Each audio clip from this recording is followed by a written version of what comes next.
Hello, नमस्कार और आदाब सब मेरे दोस्तों को आपके अपने दोस्त और गाइड इरफान की तरफ से एक बार फिर आपके साथ आपके अपने चैनल एस टू एश्योरेंस से। अपने सपनों के पीछे भागते वक्त मटेरियल इच्छाओं में, यहाँ तक के स्पिरिचुअल इच्छाओं में कभी कभी हम सपोर्ट ढूंढते हैं, शायद मदद ढूंढते हैं, और कभी कभी मैं इसे सहारा बोलूंगा एक स्ट्रॉन्ग योगा का, एक स्ट्रॉन्ग राज योग का। और हम उम्मीद लगाते हैं कि राज योग हमें बेहतर रिजल्ट देने में मदद करे, आम तौर पर हमारी जिंदगी में, लेकिन खास तौर पर उन भावों और उन इलाकों में जो उन ग्रहों के हैं जो योग में शामिल हैं। तो अगर हमारे पास गज केसरी योग है बृहस्पति और चंद्रमा के बीच, तो हम बहुत अच्छे रिजल्ट की उम्मीद करते हैं, क्योंकि ये एक बहुत शानदार योग है।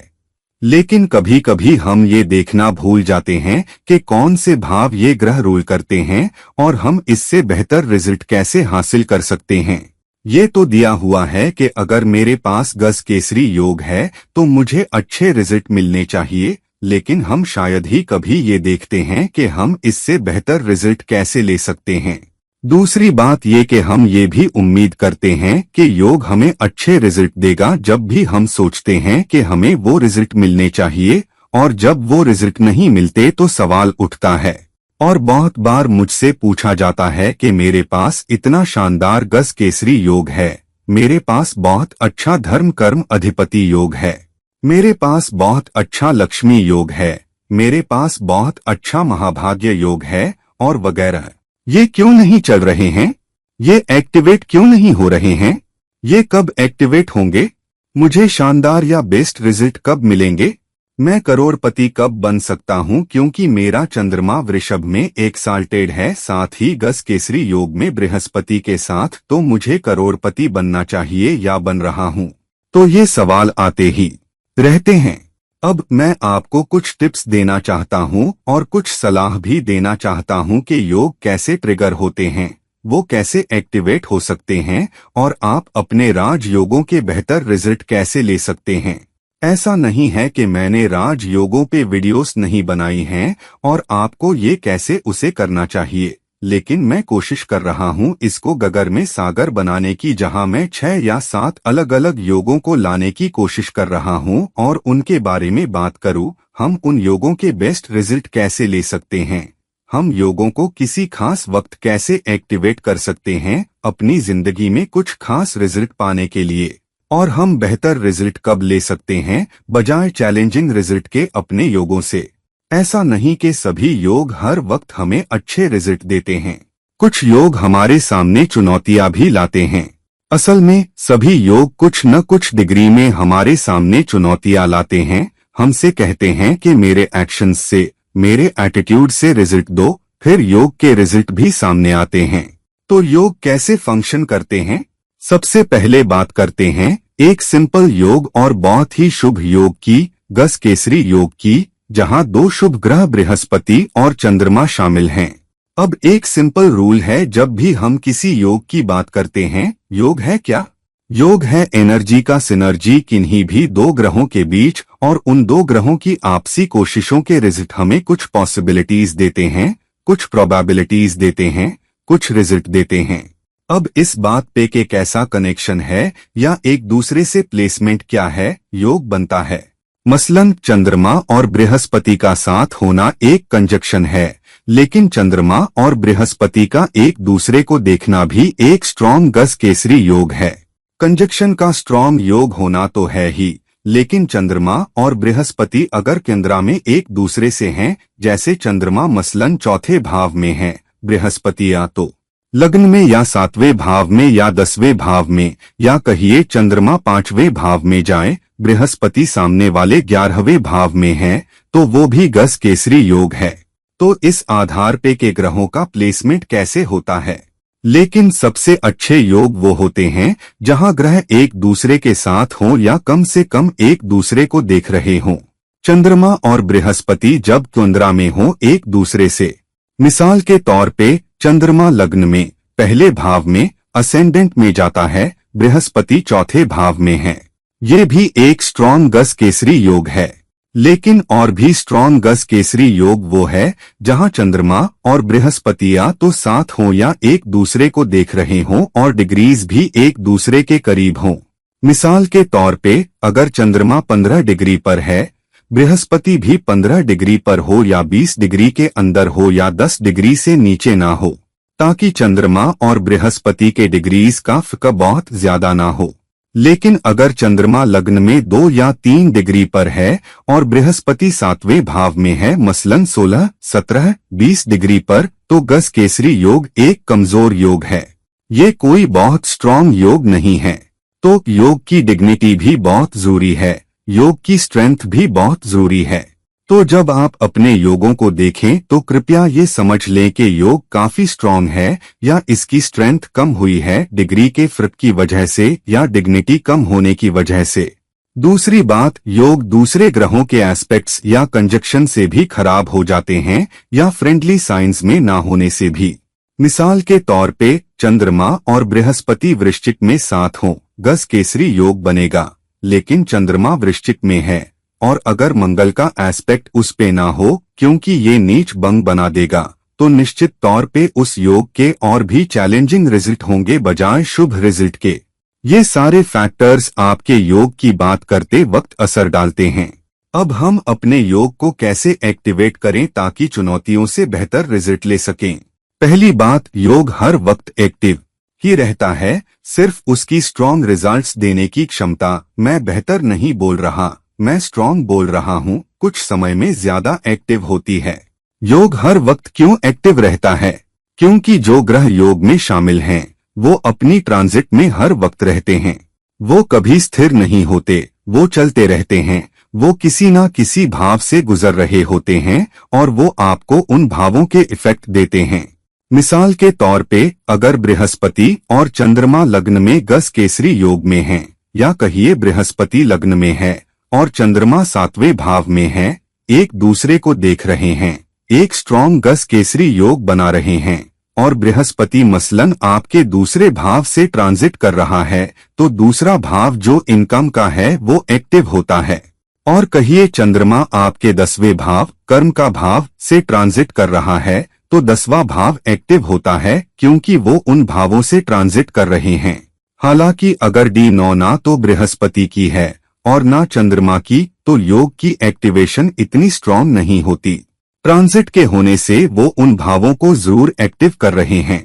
तो मिसाल के तौर पे अगर आप मंगल और सूर्य की D9 में हैं, मंगल और सूर्य बहुत अच्छी जगह नहीं होंगे, लेकिन मंगल और सूर्य भी ट्रांजिट में होते हैं, इसलिए स्ट्रॉन्ग ट्रांजिट्स आपकी जिंदगी पर उस वक्त बेहतर या स्ट्रॉन्ग इफेक्ट लेंगे। अगर मंगल और सूर्य की D9 चल रही है, जिस भी भाव पे वो ट्रांजिट कर रहे हैं, और सूर्य ट्रांजिट में है, तो वो ज्यादा या स्ट्रॉन्ग रूप से एक्टिव होते हैं। हालांकि बृहस्पति और चंद्रमा भी ट्रांजिट कर रहे हैं। बृहस्पति आपके दूसरे भाव पे ट्रांजिट कर रहा है, चंद्रमा आपके 10वें भाव पे ट्रांजिट कर रहा है, लेकिन क्योंकि मंगल और सूर्य की D9 चल रही है, उनका इफेक्ट ज्यादा स्ट्रॉन्ग महसूस होता है, जबकि बृहस्पति और चंद्रमा का एक्टिवेशन या उस योग का इफेक्ट उतना स्ट्रॉन्ग महसूस नहीं होता। तो अगर D9 और अंतर D9 उन ग्रहों की नहीं चल रही, तो हम योग को कैसे एक्टिवेट करें? एक योग को और भी स्ट्रॉन्ग तरीके से एक्टिवेट किया जा सकता है, तब भी जब D9 और अंतर D9 नहीं चल रही है, उन भावों को एक्टिव करके जहां उन ग्रहों की नेटल पोजीशन होती है। तो मिसाल के तौर पे आपकी जन्म कुंडली में बृहस्पति लग्न में है, पहले भाव में, और चंद्रमा 7वें भाव में है, और बृहस्पति आपके दूसरे भाव पे ट्रांजिट नहीं कर रहा, चंद्रमा आपके 10वें भाव पे ट्रांजिट कर रहा है, तो उनकी नेटल क्या है? बृहस्पति लग्न में है और चंद्रमा 7वें भाव में है। तो आपको पहले भाव या 7वें भाव को स्ट्रॉन्ग तरीके से एक्टिव करना होगा ताकि बृहस्पति और चंद्रमा आपको उस जगह के बेहतर रिजल्ट दें जहां वो ट्रांजिट कर रहे हैं। तो लग्न यानी पहला भाव क्या है? वो है आपकी हैसियत, वो है कैसे आप खुद को कैरी करते हो, कैसे आप काम करते हो, कैसे आप दूसरों से पेश आते हो, दूसरे आपको कैसे देखते हैं। तो अगर आपकी जन्म कुंडली में बृहस्पति लग्न में है, अगर आप लग्न को स्ट्रॉन्ग एक्टिव करेंगे तो बृहस्पति भी स्ट्रॉन्ग एक्टिव होगा और फिर इनकम और लाइवलीहुड का दूसरा भाव भी एक्टिव होगा। चंद्रमा के 7वें भाव में होने से अगर चंद्रमा आपके 10वें भाव से ट्रांजिट कर रहा है और आपको लगता है कि आप उस चंद्रमा को जो 7वें भाव में है एक्टिव करना चाहते हैं, तो आपको रिश्तों को एक्टिव करना होगा। या तो किसी के साथ पार्टनरशिप में जाएं या किसी से शादी कर लें, किसी से मंगनी कर लें। अब हर बार जब आपको कुछ रिजल्ट चाहिए तो आप शादी थोड़ी कर सकते हो, हर बार पार्टनरशिप में थोड़े जा सकते हो। फिर क्या करो? आपको एक ऐसा इंसान बनना होगा जो रिश्तों पे ज्यादा फोकस करता है। आपको रिश्तों में लोगों के साथ बेहतर सलूक करना होगा। आपको लोगों से माफी मांगनी होगी। आपको लोगों को मनाना होगा अगर आपने कहीं उनका दिल तोड़ा है। और इस सब में सबसे जरूरी रिश्ता वो है जो एक कमिटेड लॉन्ग टर्म रिश्ता है। अगर आप किसी पार्टनरशिप में हैं, अगर आप किसी कमिटेड रिलेशनशिप में हैं, तो अपने पार्टनर से मामला सुधारो। पार्टनर से बात करो, बोलो क्या तुम नाखुश हो? क्या मैंने तुम्हारे साथ कुछ गलत किया है? मैं उस वक्त के लिए माफी चाहता हूँ या कुछ भी। उन्हें हॉलिडे पे ले जाओ, उनके साथ बहुत अच्छा बर्ताओ, उनके साथ खास बर्ताओ। तो जब आप अपने पार्टनर के साथ खास तौर पे अच्छा बर्ताओ और उनका रिस्पेक्ट करते हो तो आपका 7वां भाव स्ट्रॉन्ग एक्टिव होता है और इसी वक्त आप खुद को भी बेहतर तरीके से कैरी कर रहे होते हो, क्योंकि बृहस्पति लग्न में है। आम तौर पे लोगों से बात करते वक्त डिग्निटी के साथ, बहुत सारे रिस्पेक्ट के साथ और लोगों को धोखा नहीं दे रहे हो, विनम्रता से काम कर रहे हो। तब आपका लग्न और आपका 7वां भाव दोनों स्ट्रॉन्ग एक्टिव होते हैं। फिर इनकम का दूसरा भाव भी एक्टिव होता है और करियर का 10वां भाव भी एक्टिव होता है, क्योंकि बृहस्पति दूसरे भाव पे ट्रांजिट कर रहा है और चंद्रमा 10वें भाव पे ट्रांजिट कर रहा है। तो आपके करियर को एक बूस्ट मिलती है। आपको प्रमोशन मिल सकता है, आपको कोई बेहतर रोल मिल सकता है, आपको कोई बेहतर प्रोजेक्ट भी मिल सकता है। उसकी वजह से आपकी इनकम भी एक्टिव हो सकती है, आपकी लाइवलीहुड भी एक्टिव हो सकती है। तो आप उन ग्रहों की D9 या अंतर D9 में ना होने के बावजूद भी किसी प्लेसमेंट को पॉजिटिवली एक्टिवेट करके फिर भी योग को एक्टिव कर सकते हो और इससे बेहतर रिजल्ट ले सकते हो। और आम तौर पे अगर ग्रह चौथे भाव या 5वें भाव या त्रिकोण भावों में हो तो आपको और भी बेहतर रिजल्ट मिल सकते हैं, क्योंकि केंद्रा या ट्राइन भाव शामिल होते हैं। और मिसाल के तौर पे अगर बुध और शुक्र कंजक्ट में हैं या साथ हैं या तो चौथे भाव में या 5वें भाव में, तो ये एक कुंभ लग्न वाले जातक के लिए हो सकता है, जहां शुक्र चौथे भाव को रूल करता है जो वृषभ साइन है और बुध 5वें भाव को रूल करता है जो मिथुन साइन है। अगर ये दोनों चौथे भाव में हो या 5वें भाव में या किसी भी भाव में, तो चौथे भाव एक कुंद्रा भाव और 5वें भाव के ग्रहों के आपस में जुड़ने से एक स्ट्रॉन्ग राज योग बनता है। चाहे शुक्र या बुध की D9 या अंतर D9 चल रही हो या ना हो, लेकिन अगर आप बेहतर रिजल्ट चाहते हैं और अगर आपको लगता है कि उन्हें एक्टिव करने की जरूरत है, तो शुक्र चौथे भाव का रूलर है। आपको ये सुनिश्चित करना होगा कि अपनी डोमेस्टिक लाइफ में आप अपोजिट जेंडर का बेहतर रिस्पेक्ट करो। आपको रिस्पेक्ट करना होगा सिर्फ उसी का नहीं जिसके साथ आपका रिश्ता है, बल्कि आम तौर पे जिससे भी आप रोज मिलते हो। और चौथे भाव की वजह से अपनी माँ का रिस्पेक्ट करना, माँ की ब्लेसिंग्स लेना, अपनी माँ को खुश रखना, माँ के लिए कुछ करना, माँ से मिलने जाना, उस भाव को पॉजिटिवली किसी ना किसी तरह से एक्टिव करना जरूरी है अगर आप उसे एक्टिव करना चाहते हो। 5वें भाव के लिए जो बुध का भाव है, यहाँ हम कुंभ लग्न वाले जातक की बात कर रहे हैं, लेकिन शुक्र चौथे भाव को रूल कर रहा है और बुध 5वें भाव को रूल कर रहा है। 5वें भाव को बेहतर तरीके से एक्टिव करना, क्योंकि बुध शामिल है, तो ये सुनिश्चित करना कि किसी भी लेन देन में जो आप कर रहे हो एथिकल बनो, मोरल बनो, सही बनो, किसी को धोखा ना दो, लोगों को चकमा ना दो, ये बहुत जरूरी है। अब याद रखिए, किसी भी कंजक्शन में माइंड ग्रह ज्यादा अहम होता है। तो बृहस्पति और चंद्रमा के बीच दोनों माइंड ग्रह हैं। बृहस्पति विजडम का ग्रह है जो संभाल करता है विजडम को। चंद्रमा इमोशंस, एम्पथी, सपोर्ट, वो नरिशमेंट जो हम दूसरों को देते हैं उसका ध्यान रखता है। और तीसरा माइंड ग्रह है बुध, लॉजिक का ग्रह, इंटेलेक्ट का ग्रह, आपकी क्लेवरनेस का ग्रह, बुद्धि। तो ये 3 ग्रह बहुत ही जरूरी हो जाते हैं किसी भी योग में, किसी भी कंजक्शन में। तो अगर आप माइंड ग्रह के साथ अच्छा बर्ताव नहीं करते, चाहे वो किसी भी भाव को रूल करते हो, और अगर आप उस एटीट्यूड को जो माइंड ग्रह लाते हैं अच्छा नहीं रखते, तो एक चैलेंज आता है। मिसाल के तौर पे अगर चंद्रमा 5वें भाव को रूल करता है, जहां चिल्ड्रन, रोमांस, ट्रांजैक्शंस इंपॉर्टेंट हो जाते हैं, और अगर आप इमोशंस का उसे करके अपनी बात मनवाने की कोशिश कर रहे हो, अपने बच्चों पे जोर डाल रहे हो, अपने रोमांस या अपने रोमांटिक पार्टनर के साथ जोर डाल रहे हो, या अपने ट्रांजैक्शन में धोखा देने की कोशिश कर रहे हो, तो योग खराब हो जाता है। आपको उससे अच्छे रिजल्ट नहीं मिलते। मिसाल के तौर पे अगर आप धर्म कर्म अधिपति योग में हैं, ये एक मेष लग्न वाले जातक के लिए हो सकता है, जहां बृहस्पति 9वें भाव को रूल करता है और शनि 10वें भाव को रूल करता है। धर्म कर्म अधिपति योग क्या है? सारे ऑड्स या तो एक दूसरे के साथ कंजक्ट हो या एक दूसरे को देखते हों।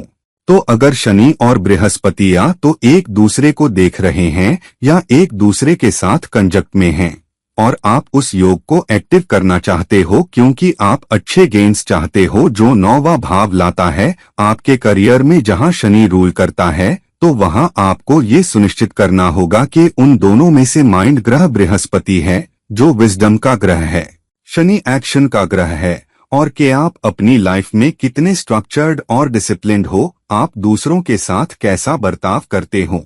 तो अगर अपनी विजडम में आप उन लोगों के साथ अच्छा नहीं बरतते जो आपसे नीचे हैं, जो बेसहारा हैं, जो गरीब हैं, और जो आपके बैकहैंड पे काम करते हैं, जो आपके नीचे काम करते हैं, अगर आप उनके साथ अच्छा नहीं बरतते, अगर आप उनके साथ बड़े दिल से, जैसा कि बृहस्पति दिखाता है, या विजडम के साथ नहीं बरतते, तो आप उस योग को खराब कर रहे हो। फिर शनि आप पे भारी पड़ेगा, शनि आपको आसानी से नहीं छोड़ेगा। तो धर्म कर्म अधिपति योग का मतलब है कि आपका धर्म आपका कर्म बन जाता है और विपरीत भी। तो इसका मतलब क्या हुआ कि आपके ड्यूटीज आपके एक्शंस बन जाते हैं और विपरीत भी।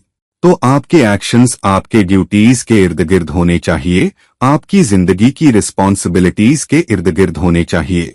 तो अगर आप अपने ड्यूटीज का ध्यान नहीं रखते, अगर आप अपनी रिस्पॉन्सिबिलिटीज का ध्यान नहीं रखते, जिस किसी भी चीज के लिए आप जिम्मेदार हो, तो शनि एक कार्मिक इक्वलाइजर होने के नाते ये सुनिश्चित करेगा कि वो आपको न्याय के कटघरे में लाएगा, वो आपको सबक सिखाएगा।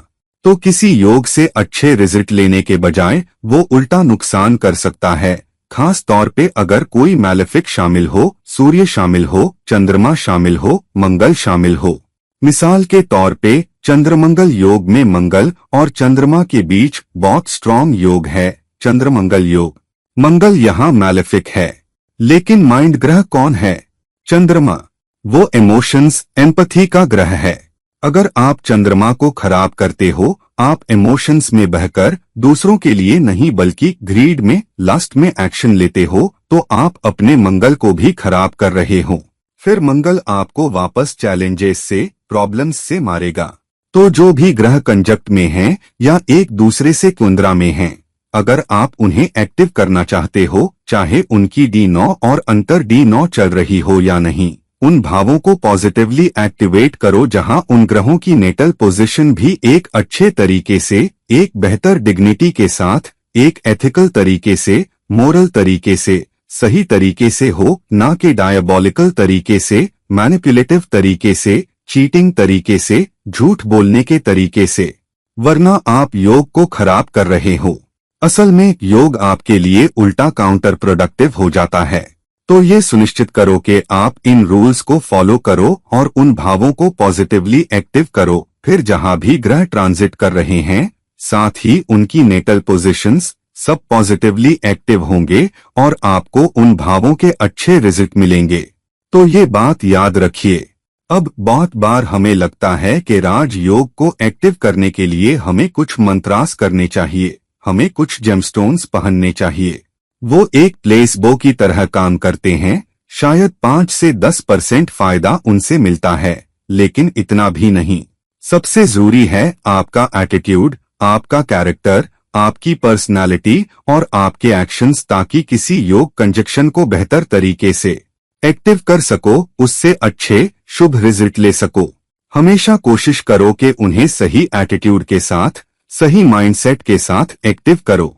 तो आम तौर पे सबसे अच्छी बात यह है कि एक अच्छा इंसान बनो, अपने आप को डिग्निटी के साथ कैरी करो, अपने आप को पॉइस के साथ कैरी करो, एक कैरेक्टर वाला इंसान बनो, लोगों को धोखा देने की कोशिश मत करो, एथिकल बनो, मोरल बनो, फिर आप अपने आप हर वक्त भावों को पॉजिटिवली एक्टिव करते रहोगे। और आम तौर पे ज़ोडिएक आपको सजा नहीं देगा, क्योंकि आप एक अच्छा इंसान बनने की कोशिश कर रहे हो। चाहे रास्ते में रुकावटें हों, मुश्किलें हों, वो हल्की होंगी। वक्त के साथ ज़ोडिएक कभी कभी आपको लंबे समय तक परखता है। राजयोग एक्टिव होंगे, मौके वापस आपके पास आएंगे। आपको अपनी आंखें खुली रखनी हैं ताकि उन मौकों को पहचान सको और उनका बेस्ट उसे कर सको।